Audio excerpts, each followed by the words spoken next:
नमस्कार बालमित्र हो, आज आपण इयत्ता 8वी विषय गणित संकलित मूल्यमापन सत्र पेपर 2 हा पेपर आज आपण पाहणार आहोत। जर तुम्ही चॅनलवरती नवीन असाल तर सगळ्यांनी आपल्या चॅनलला सबस्क्राईब करून घ्या आणि अजून तुम्हाला कोणते व्हिडिओ पाहिजे तेही मला कमेंट करून सांगा।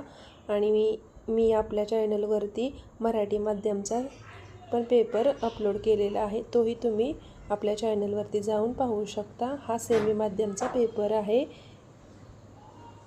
चला तर मग व्हिडिओ सगळ्यांनी शेवटपर्यंत पहा, चॅनलला सबस्क्राईब करा, व्हिडिओला लाईक करा, व्हिडिओ शेअर करा। काय झालंय, मी तुमच्यासाठी एवढे छान छान व्हिडिओ पाठवते पण तुम्ही चॅनलला सबस्क्राईब करत नाहीत, लाईक करत नाहीत, तर करा ना लाईक। एक लाईक केलं तर मी अजून तुम्हाला छान छान व्हिडिओ पाठवेल। आणि सगळ्यांनी आपल्या चॅनलला सबस्क्राईब करून घ्या बरं तेवढं पटकन। आणि तुम्हाला अजून कोणते व्हिडिओ पाहिजे तेही मला कमेंट करून सांगा।